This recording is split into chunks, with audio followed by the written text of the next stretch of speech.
si lo global, si lo analítico, si lo sintético. Del mismo voleibol, cuando alguien dice, bueno, yo hago la parte analítica del entrenamiento, lo hago de tal forma, y luego la parte global habría que discernir. De hecho, yo voy a intentar repasar todos los puntos de vista desde los cuales pienso que se podría considerar si se hace un análisis en el tratamiento de la práctica o no se hace y se trata de forma más global. Esta parte, que sería la que está relacionada a cómo aprenden a jugar, a su vez formaría parte de un área de especialización. La especificidad la considero a través de tres dimensiones: la fragmentación, que sería lo que vamos a tratar hoy, es si se puede, no se puede, se debe o no se debe fragmentar las partes del juego o de las acciones del juego. Luego otro tema importante es la plasticidad y por último el intervalo de respuesta. Para mí tres libros, tres autores de cabecera. Richard Smith está considerado todavía prácticamente como el padre del aprendizaje motor. Carl McGowan y el Science of Coaching, él tiene la primera parte que es la de Motor Learning, pues es muy reveladora, es muy sencilla, muy simple, da cuatro ideas, pero esas cuatro ideas son las que fundamentan un éxito contrastado. El metodólogo que ha obtenido mejores resultados evidentes con varias generaciones de jugadores de voleibol del máximo nivel mundial, la Acquisition and Performance of Sport Skills, de Terry McMorris. Este autor tiene una ventaja, es muy académico, la ventaja es que está contrastando las aportaciones de distintos marcos teóricos. Si bien los otros pertenecen al marco de la teoría de las teorías cognitivas y por lo tanto están siendo discutidos por las teorías ecológicas, este señor lo que hace directamente es ver cómo el paradigma ecológico afronta determinados problemas de aprendizaje motor y cómo los afronta la teoría cognitiva y algunos otros marcos teóricos que son independientes. Si de alguna manera manipulo el juego, seleccionando algunas partes del mismo, extrayendo algunos componentes o segmentándolo, lo que estoy haciendo, es decir, lo que son los ejercicios, lo que estoy haciendo es buscar a través de esa manipulación que se mejore el juego en sí. Por lo tanto, el concepto estrella y fundamental es transferencia. Yo he visto a lo largo de los años que la tratamos como si fuera un chicle. Consideramos que cualquier cosa que se parezca a cualquier cosa por el hecho de parecerse ya tiene que dar transferencia, lo asumimos sin hacer ninguna constatación y ahí parte uno de los errores más grandes que está dando como perjuicio fundamental horas y horas de ejercicios que se aprenden para sí mismos, pero que luego no son los que facilitan el aprendizaje en el juego. Los sábados en los partidos, los chicos y las chicas aprenden a jugar jugando el partido, y de lunes a viernes aprenden a hacer los ejercicios que nosotros les planteamos. Si no tenemos una mirada crítica y sobre todo analítica y detenida, nos puede parecer que aquello que sale bien jugando es producto de aquello que se hizo entrenando. Pero si miramos con detalle, a veces vemos que los movimientos que se producen en juego no coinciden exactamente con esos que se producen entrenando, o que tareas que entrenando se verifican como bien resueltas, luego no son bien resueltas en juego o de otra manera. Hay una gran cantidad de impactos, aceleraciones, deceleraciones, impactos articulares, etcétera, que si son gratis, es decir, si no van a repercutir en una mejora de los aprendizajes del juego, pues están causando un perjuicio. Por lo tanto, teníamos que tomar con mucha seriedad lo que es la transferencia y cuándo conseguimos o no conseguimos transferencia. Cuando la habilidad que se aprende en el ejercicio se traslada al juego real, entonces hay una transferencia positiva. Si las tareas que se quieren transferir son más simples que el juego y puedo hacer una sucesión o una progresión, como hablábamos en la charla previa, y me ayudan todas ellas en cadena a llegar a tener una mayor habilidad en el juego, entonces se habla de transferencia intraclase, ¿vale? Y eso es lo que fundamentaría una progresión. En las ciencias del comportamiento, el conocimiento es ramificado, esto es, se responde a una pregunta para un experimento determinado o para un conjunto de experimentos y esa pregunta, más que cerrar el problema, lo que hace es diversificarlo en más preguntas. Y así es como vamos haciendo crecer. Por lo tanto, aquí no hay ninguna verdad definitiva y tendremos que aproximarnos siempre con mucho cuidado. Donde hay bastante consenso científico es que los programas motores son específicos de las tareas que los demandan. Por lo tanto, cuidado, porque lo más normal es que no se dé transferencia. Hay que tener mucho cuidado. Es poco predecible transferencia de una tarea a otra. Por lo tanto, si nosotros hemos abusado y hemos dicho, hago esto porque tiene transferencia a esto otro, tendríamos que hacerlo al revés. Cuidado con hacer esto, porque lo más normal es que no tenga transferencia. Entonces tendríamos que, y eso es lo que refuerza el principio de especificidad. Las progresiones que hagamos deben ser pocos pasos y muy ajustados a las condiciones del juego. Analítico se refiere a que descompone una cosa, lo que sea, la descompone en sus componentes para intentar detectar la forma, comprender la forma y comprender las causas. Cuando eso es así, estamos presumiendo que el sistema es o simple o complicado. Pocos componentes, simple. Muchos componentes, complicado. Complejidad quiere decir que esos componentes interactúan entre sí y se modifican mutuamente. Cuando eso ocurre, estamos diciendo que existe un alto nivel de organización, de autoorganización del sistema. Cuando el nivel de organización está condicionando los distintos componentes, es muy delicada la tarea de fragmentar la habilidad que se quiere aprender. Es verdad que si es muy complicado, es decir, si hay muchos componentes, imaginemos un ejercicio de suelo en gimnasia artística. Si el número de componentes es mucho, es muy difícil un aprendizaje integral de principio a fin sin ninguna división de partes. Es cierto. En habilidades más cortas, como son las nuestras, pues es más asumible. Pero, en cualquier caso, si tenemos que decidir, sea más complicado o sea más simple, si tenemos que decidir por dónde dividir para luego unir, en esa división tenemos que buscar que sea un espacio donde hay un bajo nivel de organización, es decir, un bajo nivel de interdependencia de una parte con la otra parte. En cuanto el nivel de interdependencia sea alto, esa división nos va a dar problemas. Voy a poner un ejemplo con la habilidad más claramente susceptible de ser dividida en partes, que es el remate. Es la más complicada dentro del vóley, no es muy complicada, porque tiene más partes, ¿no? Son 3 habilidades en una sola. Por lo tanto, si asumimos complejidad, quiere decir que hay una interacción dinámica de los componentes, es decir, dinámica. Cuando un componente está variando por alguna circunstancia, entonces estaría afectando al resto de componentes. El todo no puede explicarse por la suma de las partes. Lo primero que tenemos que decidir aquí, y creo que es más interesante verlo de esta manera, es: podemos hacer análisis, esto significa, podemos descomponer las cosas y entendiendo cada una o tratando cada una conseguir la totalidad, o no podemos. Entonces tendremos que irnos sobre todo al nivel de organización del sistema. Es decir, cada habilidad técnica o cada parte del juego que queremos aprender, ver si las partes realmente interactúan entre sí. Vamos aquí. Habilidades motoras que son discretas según se mire, o en serie según se mire, de contexto abierto, quizá excepto el saque. Desde el punto de vista del contexto puede ser abiertas o cerradas, esto ya estáis avanzados en la carrera, lo tenéis claro, y desde el punto de vista de la estructura del movimiento puede ser discretas, en serie o continuas. Las habilidades en voleibol no son continuas porque el principio y el fin son reconocibles. Lo que sí tenemos que estar atentos es que, aunque nosotros reconocemos el remate o reconocemos una acción defensiva, un golpeo, un pase de dedos, lo reconocemos como habilidades claras que se relacionan con una acción de juego, esas acciones se producen en un contexto que apenas deja espacio entre una acción con la siguiente. Un problema que tenemos en el aprendizaje es que los aprendices hacen una acción, paran, hacen una acción, paran, o sea, analizan, y el juego va más rápido, llega un momento que va más rápido que su propia capacidad de seguir el juego. Y eso es algo que tenemos que atender. Si nosotros entendemos que la recepción tiene que conectarse inmediatamente con el ataque, o que el saque se tiene que conectar con la defensa, etcétera, etcétera, entonces estaríamos pensando más bien en un conjunto de habilidades discretas que están unidas en una serie. Si buscáis en la literatura, en la investigación, en la literatura en inglés, hablan de whole practice o part practice, dividir en partes la práctica, dividir en partes el ensayo o hacerlo en su globalidad, en su totalidad.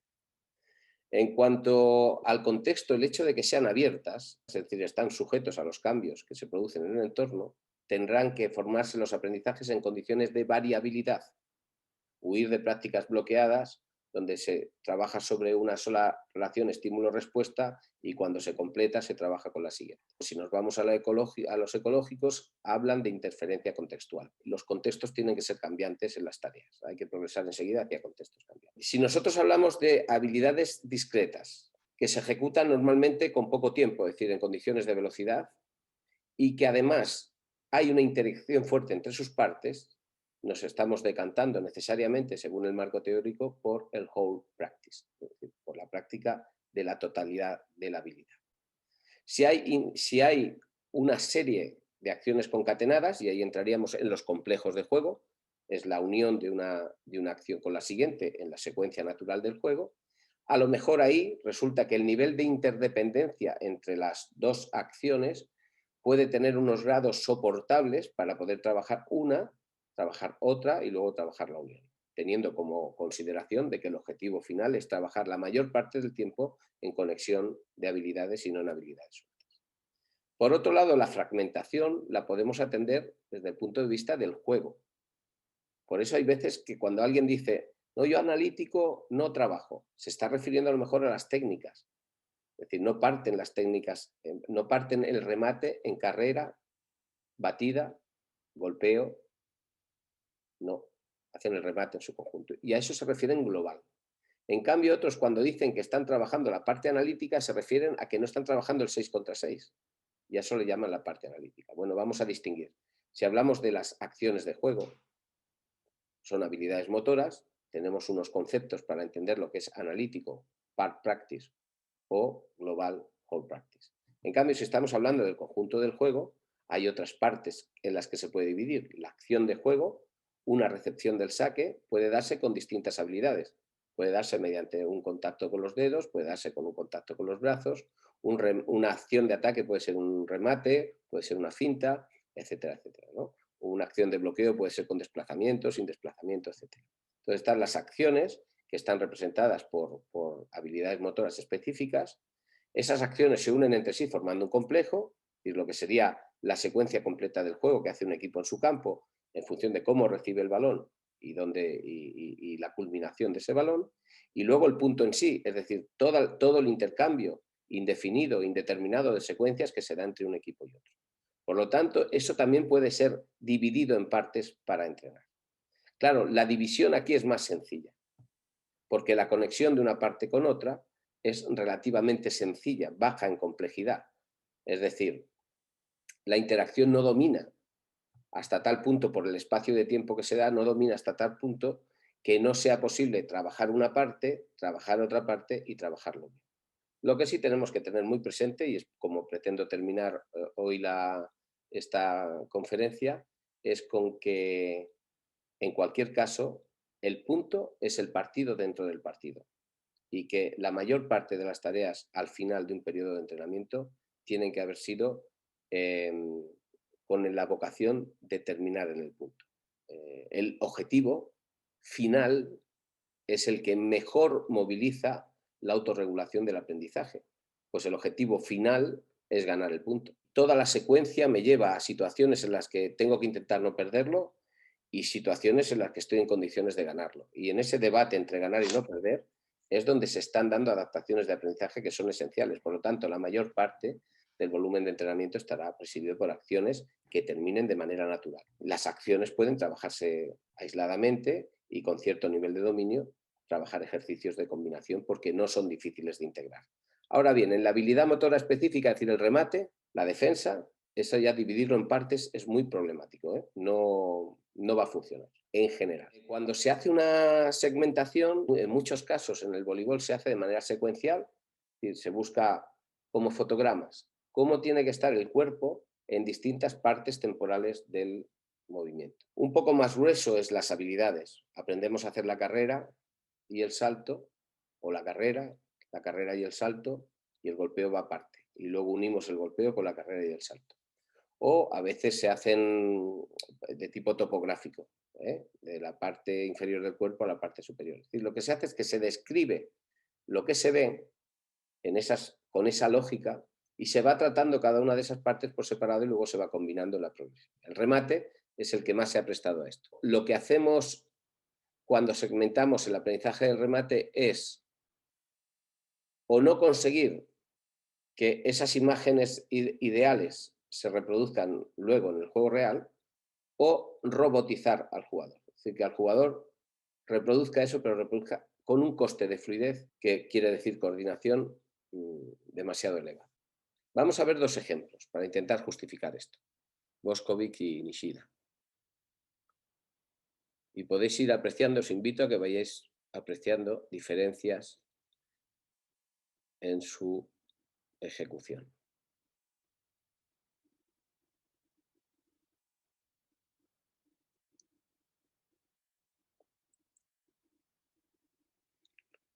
Para empezar, ¿quién diríais que de los dos desarrolla una carrera más veloz? Es decir, ¿quién llega a la situación de penúltimo apoyo, que es la debatida? ¿Quién llega con más velocidad horizontal? El chico. Nishida, ¿no? El japonés. Este viene con una carrera de 4 pasos, que es lo que sí se puede hacer, ¿va? Esto está estupendo, porque cuanto más velocidad, esto está estudiado también desde los saltos de altura, desde Da Pena, también hace bastantes años, y se ha seguido constatando que la velocidad horizontal es un factor determinante directamente proporcional a la altura del centro de masa en un salto con carga. Por lo tanto, aquí cuanto más velocidad seas capaz de desarrollar, mejor. Ahora, ¿cuál es la diferenciación? El opuesto de Japón, Nishida, es increíble la velocidad que desarrolla, hace un paso súper profundo, la absorción de frenado que tiene aquí sobre una pierna es de una capacidad excéntrica alucinante. O sea, esto lo tiene poca gente. Lo que absorbe aquí y sus componentes elásticos, musculares y tendinosos, es decir, su reflejo de estiramiento, su reflejo de miotático, no son desactivados, que esto es lo difícil. ¿Por qué? Porque además consigue absorber toda esa energía en un tiempo suficientemente corto como para que el reflejo de protección, es decir, el que relajaría la fibra muscular, se produzca. Y es capaz de sumar esa energía de frenado excéntrica, sumarla al impulso. Para empezar, esto, imaginar que estáis intentando que aprenda el remate un chico de 13 años. Si nosotros cogemos el modelo, porque este rematador es impresionante, y cogemos este modelo,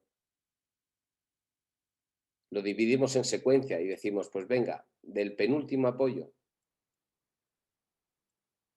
del antepenúltimo apoyo al último apoyo, pues mira, este es el modelo. Y buscamos esa amplitud, esa flexión de rodilla, esa velocidad en la incorporación del último apoyo. No lo vamos a conseguir. Pero además son movimientos tan rápidos y tan complejos que tomar conciencia del movimiento en sí es una locura. Poner el foco de atención de los aprendices en qué están haciendo ahí es condenarlos a que tengan que hacer el movimiento lento para que su movimiento y su conciencia puedan ir acompasados. Un movimiento rápido supera el nivel de conciencia. Si intentamos que sea consciente de ese movimiento, no lo va a hacer. Y si lo hacemos fragmentado y solo hace ese paso, no lleva la velocidad, no traslada la velocidad anterior. Si yo digo, bueno, pues haces el último paso.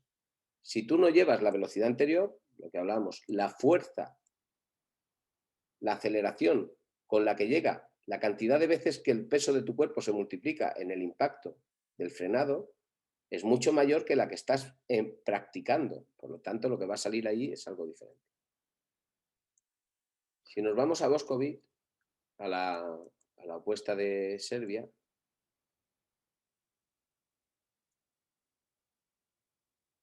no está mal, pero ya es mucho más modesta el penúltimo apoyo. No tiene esa fuerza. Y no usas lo que no tienes. Ya es diferente. Pero además, no tiene la capacidad de reclutar tanto componente elástico. Es decir,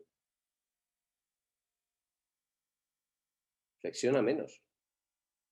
Si intentase flexionar más, seguramente lo que pasaría es que se activaría el reflejo de protección y la musculatura para protegerse se relajaría. Es la sensación que tenemos si hacemos pliometría y saltamos desde un banco más alto de lo que tenemos capacidad, de que nos quedamos hundidos en el suelo.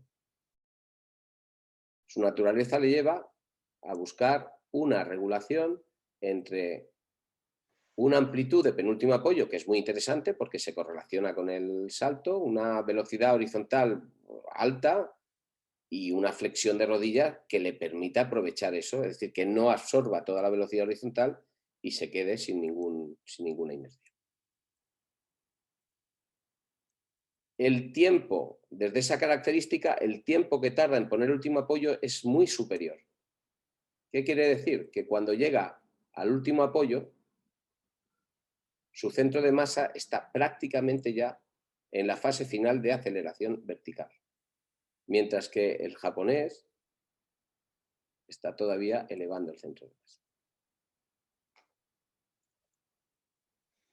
Son diferencias. Dices, bueno, ¿y esto a qué afecta? Pues entre otras cosas, fijaros, vamos a separar, como mucha gente hace, carrera con salto por un lado y golpeo por otro. Y una preocupación de muchos entrenadores es que se aproveche el brazo contrario al que pega. Esto es muy típico, entrenadores diciendo en la pista, sube el brazo izquierdo, en este caso los dos son zurdos, sería sube el brazo derecho, sube el brazo derecho.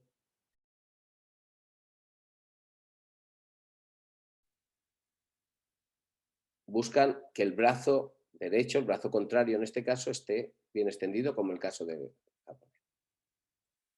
¿Qué ocurre? Pues que de manera natural, insisto, esto no lo puede pensar el jugador, ni nosotros pretender que lo piense. Esto tiene que salir a través de la búsqueda del objetivo, que es pegar alto y fuerte. El momento máximo excéntrico del opuesto de Japón, de Nishida, es justo ahí.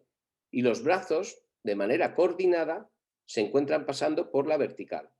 Es decir, de manera que la aceleración de los brazos hacia arriba ahora se acompasa.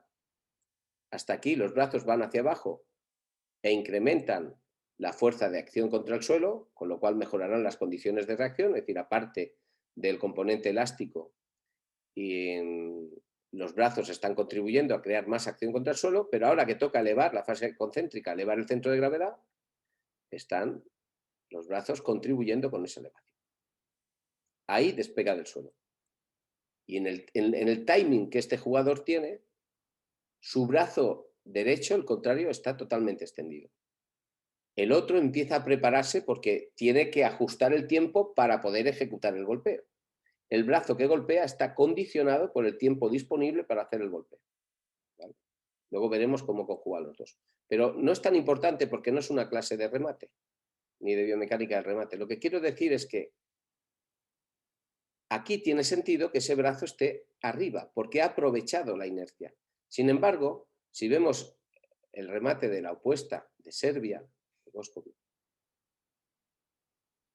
aquí no tiene sentido que siga extendiendo el brazo hacia arriba, porque su centro de masa ya ha sido acelerado, ya no puede conseguir más. Lo que hace es ahora mismo organizar sus brazos ya para conseguir la máxima cadena cinética en el golpeo. Es decir, para conseguir que el golpeo salga de la cintura y se dé una relación de transferencia de momentos angulares de la cintura hasta la parte superior del cuerpo. Eso es lo que de manera inconsciente está haciendo la jugadora, de manera lógica, está bien hecho. Si yo ahora como entrenador hubiera trabajado el golpeo, es decir, hago la secuencia, el análisis, digo, voy a trabajar el golpeo, me pongo contra la pared y contra la pared me fijo en el modelo del jugador japonés, pues estaría haciendo golpeos contra la pared, imaginar que está el jugador no despega del suelo, con un brazo estirado, el otro armándose y luego pegando. Yo puedo practicar eso por un lado. Pero luego, cuando llega la verdad, mi jugador tiene unas condiciones más similares a las que tiene, incluso peores todavía, es decir, con menos capacidad, no podrá, lo que hará es un movimiento artificial del brazo contrario al que pega, un movimiento descoordinado, que va a significar desajustes laterales, desequilibrios laterales del tronco, y luego va a significar bloqueo de la cadena cinética. ejemplos de jugadores buenos, distintos, con fuerza diferente. Simplemente la capacidad de absorber fuerza y la velocidad del movimiento. Si volvemos a la teoría, un gesto de este tipo, que está dividido en varios componentes, ¿de qué depende que yo lo pueda segmentar? La organización, hemos dicho. Y la organización es la interdependencia que existe entre las partes. La parte de salto y golpeo da una interacción tan elevada que tener el brazo más arriba o más abajo puede estar bien en los dos casos y puede estar mal si lo hacemos de manera artificial en cualquiera de ellos. Luego, mucha gente que aprende o que hemos enseñado el remate, primero la carrera, el hecho de no estar condicionado a tener que rematar crea una disposición de los pies. Último apoyo, vamos a ver el último apoyo. ¿Veis? El último Ahí quería apoyo, ir yo. Ahí quería ir yo a los apoyos. El último apoyo no es un apoyo, no tiene nada que ver con la mecánica del salto. El último apoyo tiene que ver directamente con la mecánica del golpeo. Efectivamente. Ese apoyo está puesto así con una rotación de la cadera para favorecer que efectivamente, como hemos dicho antes, el golpeo comience con una cadena cinética amplia. Lo vamos a ver ahora. ¿Esto qué le permite al jugador? Aquí el jugador de Japón tiene una diferencia máxima de radio entre el radio de la parte superior del cuerpo, que es muy amplio, y el radio de la parte de la cintura, que es más estrecho, de manera que aquí, gracias a la disposición de ese pie, puede girar la cadera con mucha velocidad y como el radio de arriba es mayor, se produce una velocidad superior en la parte de la cintura y cuando se aproxima al balón se va acortando el radio superior y se transfiere el momento angular de la cintura, se transfiere a los hombros y se incrementa la velocidad. Con menos carga en la articulación del hombro se consigue una velocidad mayor, gracias a la cadena cinética. Pues eso está condicionado por el último apoyo de la carrera. Cuando yo aprendo a correr y a saltar, ese pie se tiene que ordenar para conseguir el máximo salto. De hecho, si os fijáis en los que hacen mates en los concursos de mates estos de la NBA, cuando hacen un mate con un impulso a dos pies, es decir, porque buscan un desafío en vertical, el pie que se adelanta es el del lado del brazo que ejecuta, no el contrario. ¿Por qué? Porque la parte superior va a hacer un movimiento de precisión, que es meter el balón en el aro. Y por lo tanto los pies se ordenan para saltar, no para golpear. Aquí los pies se tienen que ordenar para golpear. ¿Qué quiero decir? Que en las dos partes más claramente divisibles que tiene el remate, que es la acción más claramente divisible, hay una interacción y trabajarlo por separado significa eso, movimientos robotizados o frustración. El jugador aprende jugando a hacer una cosa distinta a la que practica entrenando.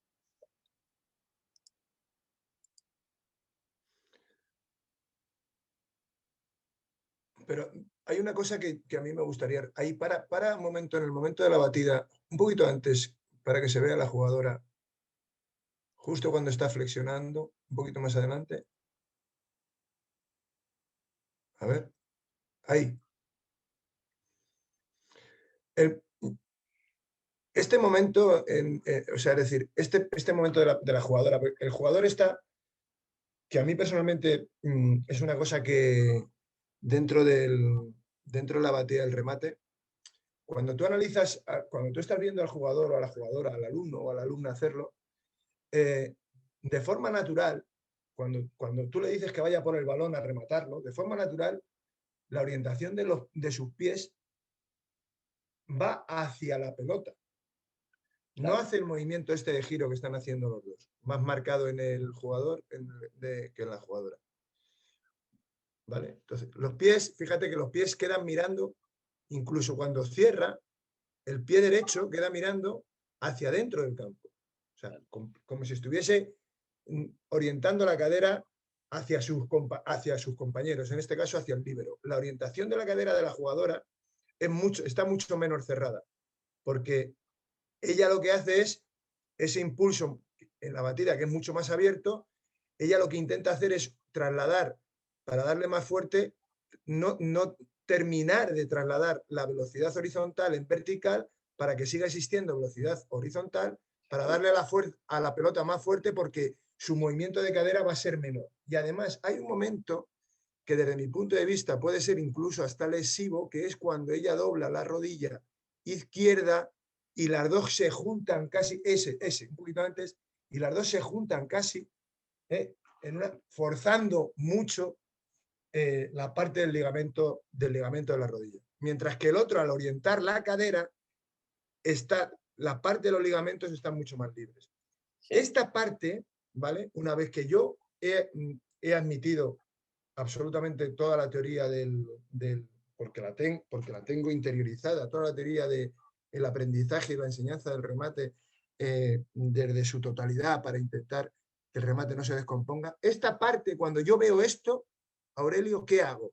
Porque esto es lesivo. O sea, ella finalmente bate mal y finalmente está sobrecargando continuamente sus rodillas. Y ha habido jugadoras en mi equipo con una batida así semejante, con un ángulo Q muy marcado, que el ángulo Q, por si no lo sabéis, chicos, es, digamos que, cómo se produce ese valgo de rodilla hacia adentro en el momento de la batida, que finalmente se terminan lesionando. ¿Qué hago con eso? Ahí no aplico tampoco el analítico. Ya. Cuando veo al japonés, estoy viendo a un lanzador de jabalina, a un pitcher de béisbol. Estoy viendo a alguien que se dispone a pegarle fuerte.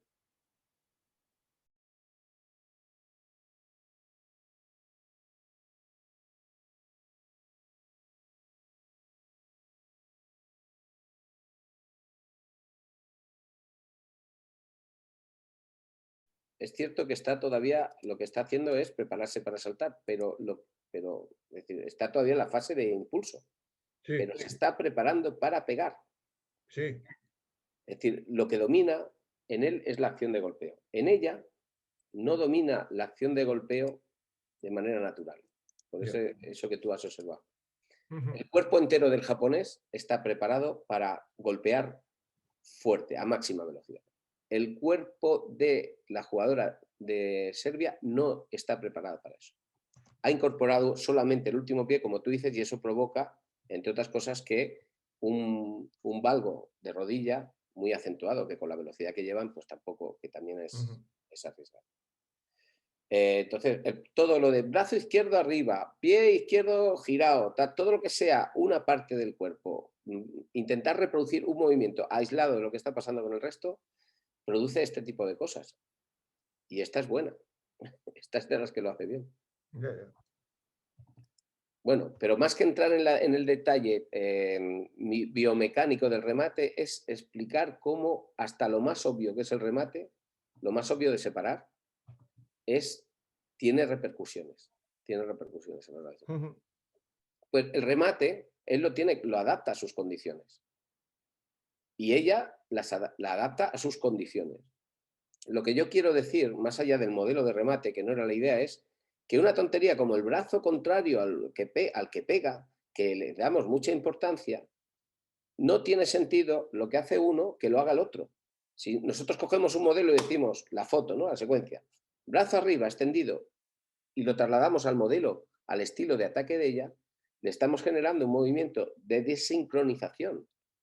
No se va a sincronizar ni va a favorecer su salto, porque va a seguir acelerando cuando ya está despegada del suelo, ni va a favorecer su mecánica de golpeo. Eso es lo que quería decir, que están muy conectadas las partes, ¿no? Creo que muchos entrenadores todavía, cuando miran el gesto, van viendo fotos, se van quedando con la postura, a lo mejor 5 partes, imaginaros un dibujo de remate, 5 dibujos de remate, pero luego hecho así en velocidad, que se parece a un remate, ¿verdad? Tú vas viendo un GIF de remate y dices, ¡ay, qué bien conseguido está! Pero tú estás notando ahí que hay algo raro, como que falta cosas en medio, es que faltan cosas en medio. Pues el tipo de enseñanza esta produce cosas así, que sí que puede ser que consigan una aproximación bastante clara de la foto de cada una de las partes de la secuencia del movimiento. Poco adaptativos y poco fluidos, como norma general. Y como digo, no hay leyes en las ciencias del comportamiento. Lo que hay es conocimiento y ramificación y siempre hay una excepción. En todos los experimentos te dicen, al 95% la probabilidad de que enseñando así funcionó mejor que así, pero hay un 5% que no pudo explicar con su resultado la hipótesis. O sea que siempre tomando prudencia. También se ha visto en algunos casos que un jugador que ya tiene claro la imagen del movimiento, que la ha practicado, que la tiene clara, puede ser que tenga más éxito si la llevas a practicar una parte en la que tiene problemas, de manera aislada, y luego incorporarla al gesto global.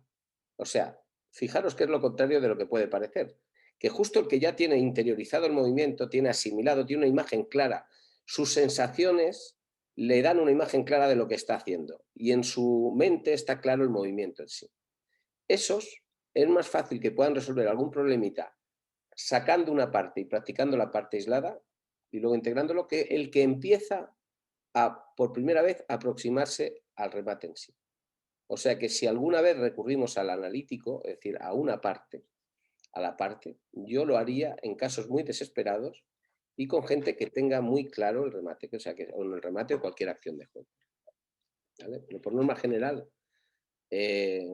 parece que vamos a perder bastante el tiempo. Aquí estamos cogiendo dos balones, pero es que el balón no está en el techo colgado para que cada uno llegue como él quiere. Es que el colocador una vez la pone más baja, más interna, más separada, más pasada de varilla, y tiene que ir haciendo ajustes durante la propia acción que a su vez van a suponer una autorregulación del resto de los componentes. Todo lo que hemos hablado podrá cambiar en cuanto el balón de colocación o su incorporación de la acción anterior no esté en las mismas condiciones. Va a haber una autoorganización. Para que esa autoorganización, un movimiento tan rápido y complejo, se dé, es necesario haberla aprendido en condiciones de variabilidad y en condiciones de globalidad, no por partes y con modelo estático. Otra cuestión que nos recomienda McGowan y que tiene todo el sentido es que cuando hablamos de gesto del whole practice, incluimos un balón en movimiento, porque como hemos dicho antes, las características de ese jugador, la velocidad que trae, más la parábola que está describiendo el balón, provoca que el espacio al que se tiene que ajustar y el tiempo sea uno. Esa distancia a la que está saltando, fijaros, estoy intentando marcar es una captura de pantalla y posiblemente no se vea muy bien, pero con los círculos verdes estoy poniendo dónde va a golpear el balón, dónde está en el momento del último apoyo el balón y a qué distancia está él. Fijaros que está bien lejos. ¿Por qué va a volar? Porque preserva una enorme velocidad horizontal que le ayuda a saltar más. Si se acercase más a la zona donde está el balón, tendría que frenarse y perdería velocidad horizontal y salto. Entonces, volvemos al mismo tema. El balón cambia, pero el jugador también.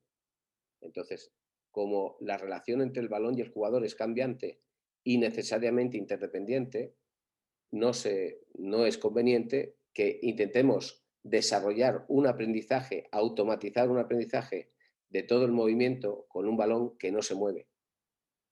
Porque cuando llegue el balón al movimiento hay que volver a empezar a aprender. Pues hay unos aparatos extraordinarios. Yo creo que los aparatos de vóley que más se venden, desde los más caros hasta los más caseros, son estos. Vamos a hablar de otro tema sobre la especificidad, que es sobre el tiempo, lo que hablamos del intervalo del juego, ¿no? Cuanto más elementos intervengan en la respuesta de elección, se da una relación logarítmica en el incremento del tiempo que se tarda en tomar la decisión. Esto es, si yo hago una prueba de tiempo de reacción simple y hay un solo estímulo y una sola respuesta, yo tengo un tiempo de reacción. Si añado dos elementos, es decir, puede salir uno o salir otro y yo tengo que cambiar la respuesta, entonces mi tiempo de reacción se incrementa. Y cuantos más elementos tenga que atender, más se incrementa el tiempo de respuesta. Los círculos amarillos son las jugadoras amenazantes, todas las posibilidades que tienen de ataque, es decir, la colocadora, que puede pasar el balón de segundas, las 4 atacantes, es decir, un zaguero en 6, un primer tiempo separado, mirar dónde está el balón, acaba de salir de las manos y el primer tiempo está ya en el aire. A las 2 jugadoras de banda le quedan 2 tiempos y a la jugadora de pipe, si no me equivoco, le queda 1 tiempo y medio. Es decir, bastante presión temporal, 4 estímulos posibles. Vamos a poner la atención en la segunda línea. Imaginar la parábola hipotética que tendría ese balón si fuera colocado para ella, que no lo sabemos si va colocado para ella. E imaginar la parábola hipotética si va colocado aquí. Si las dos parábolas tienen un ángulo de salida del balón obtuso, es decir, muy cerrado, la discriminación de cuál será el resultado final tarda más. Es decir, para la defensa, discriminar si el balón vendrá aquí o vendrá aquí tarda más que si el balón saliese hacia atrás.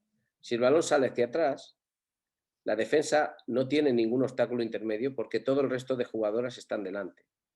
Y claramente todas las trayectorias del balón divergen de la trayectoria del balón hacia atrás. Pero el balón sale hacia adelante. La pipe está, bueno, bastante vertical. Parece que no va a confundir mucho. Poco. Pero el recorrido del balón para estas dos jugadoras hay un espacio en el que es difícil de discriminar. Si además del número de componentes le añado que hay una jugadora aquí o otra jugadora aquí, dos jugadoras que crean un nivel, un espacio de tiempo de incertidumbre, todavía se retarda más la respuesta. Mirar este ejercicio. Pensar en los movimientos de defensa. Jugadora de zona 1. Sale posición de primer tiempo, se desplaza, ataque en la línea.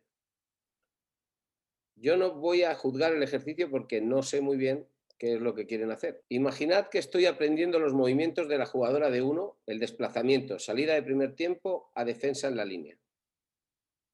Imaginad que esos movimientos los estoy aprendiendo con este ejercicio. El tiempo disponible de la jugadora número 7 aquí es enormemente más limitado porque el tiempo premotor se ha visto incrementado notablemente por el número de estímulos a los que atender y por la interferencia que generan dos estímulos entre sí. Si mi aprendizaje se basa en repeticiones y repeticiones, donde la jugadora conoce la única solución posible de ataque, es decir, solo va a haber una zona de ataque y además solo va a haber una dirección de ataque, con lo cual ella lo que sabe es qué tiene que hacer antes de la acción, entonces está disponiendo de un tiempo inespecífico. Parece específico todo lo demás. El balón está a la altura más o menos, el ángulo de incidencia es similar al del juego, está en la posición del campo propia del juego, todo parece específico, excepto el aspecto temporal.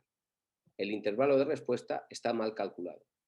Si ella aprende un patrón automático de movimientos, aquí, cuando llegue al partido, tendrá que aprender otro.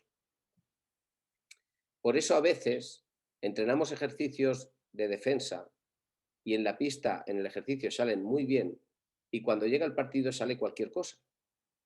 Si ponemos un poco de atención en el vídeo durante el partido y no fijamos solamente tácticamente si están donde decimos que tienen que estar, si nos fijamos en aquellos detalles que hemos intentado entrenar técnicamente, podemos comprobar que están resolviendo de una forma diferente a la que resuelven en el entrenamiento. ¿Eso qué quiere decir? Que están entrenando para el ejercicio y están entrenando para el juego. Están perdiendo el tiempo. Pero no digo que este ejercicio pueda tener sentido para cualquier otra cosa. Pero hay más cuestiones aquí. Jugadora de bloqueo de 2 que sale del bloqueo, jugadora de 1 que defiende el ataque hacia la línea, jugadora de 5 que se incorpora para colocar. Todo el mundo sabe lo que va a pasar. Se preprograman. El problema que tiene esto no solamente tiene un problema de inespecificidad en cuanto al tiempo, tiene otro problema además. Los jugadores tienen que aprender a ser capaces de unir, como decimos, una tarea con la siguiente, pero manteniendo la atención dividida. Estar con esa atención dividida disponibles para un cambio de tarea, consciente o inconsciente. Nosotros necesitamos jugadores que tengan una gran flexibilidad cognitiva porque ¿cuántas veces el ataque no va a ir a donde tú estás y tienes que incorporarte rápidamente a la siguiente acción? La jugadora que está en 5 no espera un ataque, está lanzando ya un programa de respuesta, una preparación para hacer la colocación. La jugadora que sale de bloqueo no espera otra cosa que salir y atacar.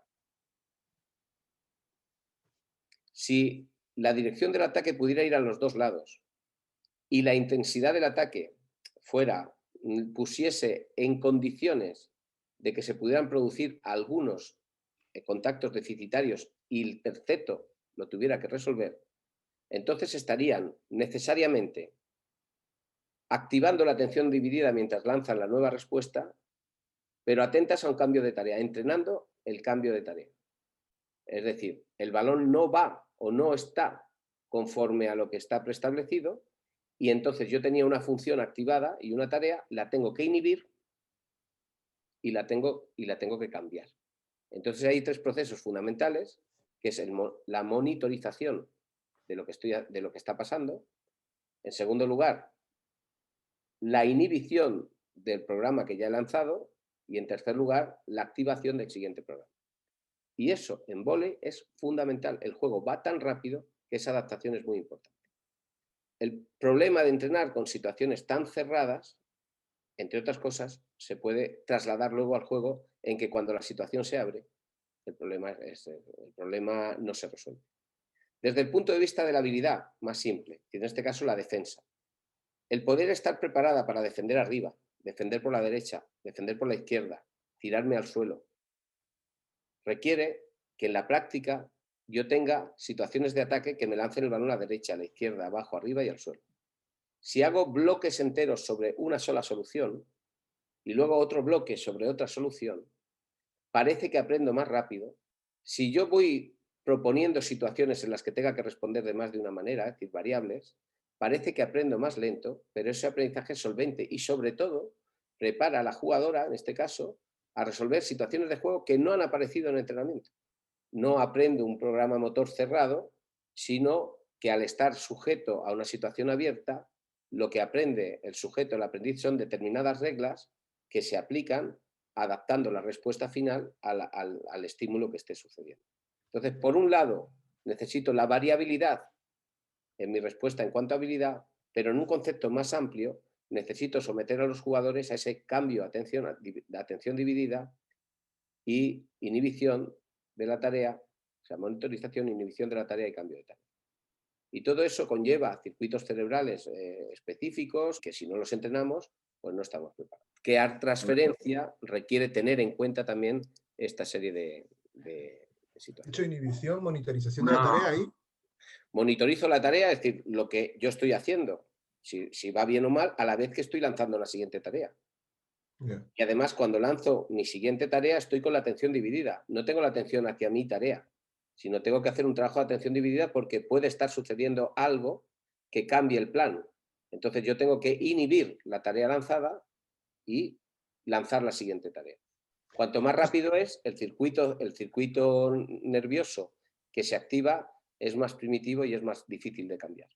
Yo para ilustrar esto que tú estás diciendo, que me parece esencial, tengo un ejemplo que yo creo que ellos lo van a comprender. O sea, es decir, cuando se sube al banco el entrenador, ¿vale? Ya sea con un solo estímulo, es decir, solamente en una zona, o en 3 zonas inclusive, como yo veo un entrenador del club, en el club en el que yo estoy, que lo hace, él fija el sitio, o sea, es decir, las 3 atacantes están fijando el sitio donde se va a producir el ataque.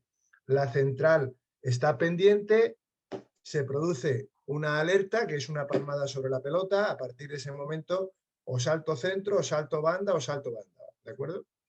¿Qué es lo que ocurre con lo que tú estás diciendo? Cuando el vuelo de la colocadora del equipo rival contra el que juegas el fin de semana, el ejercicio sale bien durante la semana.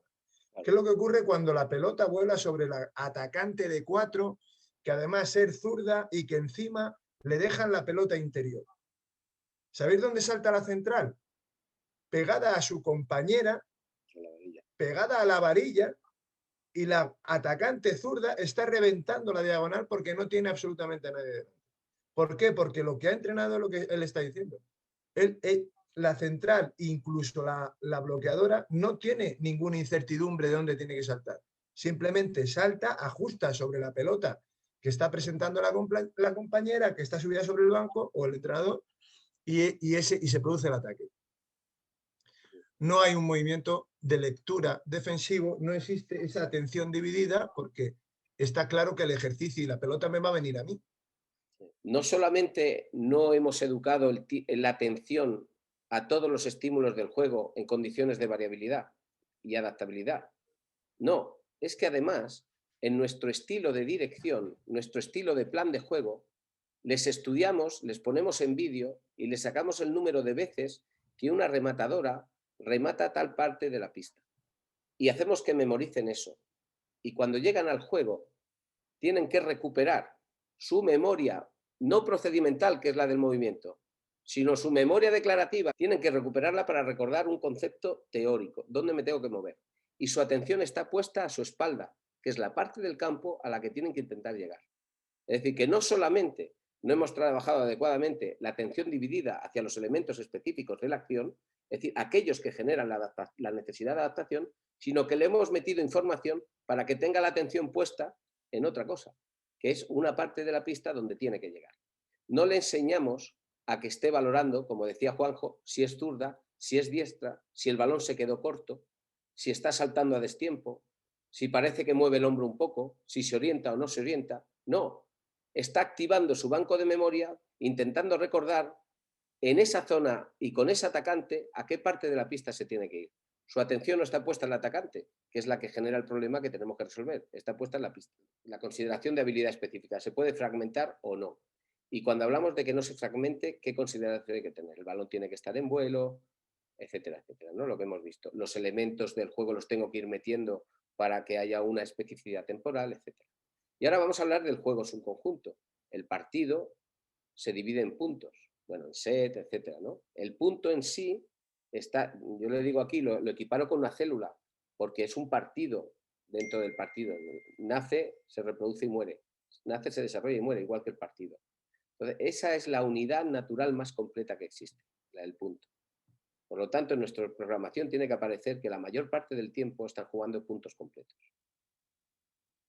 ¿Dividimos? Sí. ¿Podemos dividir en complejos? Sí. Pero el complejo ya es una interrupción, ya significa una interrupción. Me preparo para la combinación de todos los elementos del campo, todas las conexiones que hay individuales y entre compañeros, para completar desde la recuperación del balón del campo contrario hasta la construcción del ataque.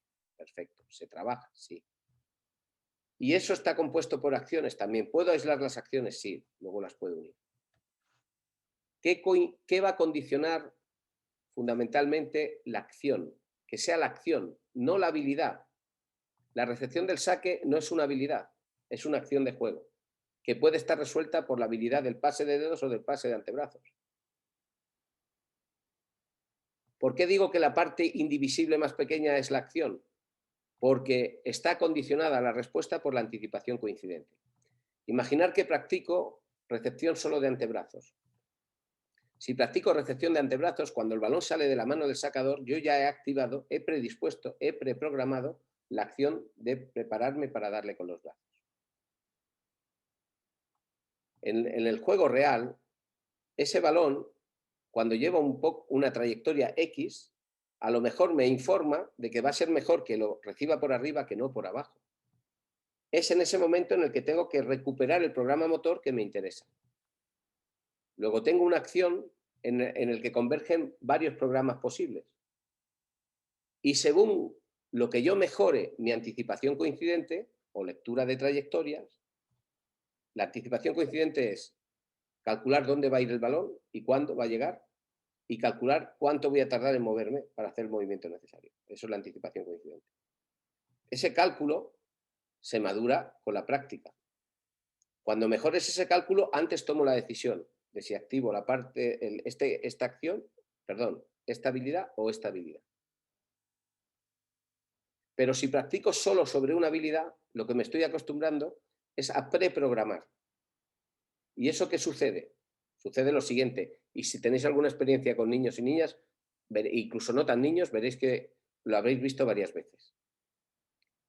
Sale el saque, los niños se cogen las manos y cuando ya tienen el balón casi encima, se dan cuenta que les viene encima. Algunos intentan entonces deshacer el agarre y adaptarse, pero lo hacen ya con el balón muy encima, les pasa el eje vertical y la respuesta no es buena. Pero otros no son capaces de inhibir la primera respuesta y de cambiarla. Y se quedan ya con los brazos cogidos, echándose para atrás y en una situación muy comprometida. ¿Por qué les pasa eso? Porque han aprendido a preprogramar la habilidad que tiene que activarse. Si practicamos en situaciones en las que, aunque yo esté aprendiendo una clave técnica de ejecución del pase de antebrazos para la recepción, si la práctica incluye saques que me vienen altos y que me vienen bajos, estoy acostumbrándome, estoy aprendiendo a que hasta que no sepa, hasta que no discrimine la trayectoria del balón, no activo una de las dos respuestas. ¿Vale? Entonces, la acción para mí no es la habilidad, no es recibir de antebrazos, es la acción de recibir. El complejo tiene que estar condicionado por la flexibilidad cognitiva, está por lo que hemos hablado antes. Esa necesidad de que tenemos preparado, yo recibo, tú colocas y este ataca, pero luego el juego me pide múltiples cosas y estoy adaptado me estoy adaptando a esos cambios, a esa flexibilización. Y el hecho de jugar hasta el final, ese intercambio sucesivo e indeterminado, provoca conductas emergentes, es decir, los aprendizajes de las situaciones no previstas. Y un equipo maduro tiene muchísimas conductas emergentes, es decir, la situación, el objetivo que buscan al final, reorganiza a los jugadores de manera no prevista, pero sí de manera eficiente. Entonces, jugar más tiempo puntos favorece que aparezcan conductas emergentes de equipo que son necesarias. Porque por mucho que hayamos establecido bien las tácticas y los sistemas, muchas veces el juego pide que un jugador haga una cosa distinta para la que estaba establecido y que el juego no se pueda desarrollar en el esquema táctico que tenemos establecido. Y eso sucede tantas veces que necesitamos entrenarlo tantas otras.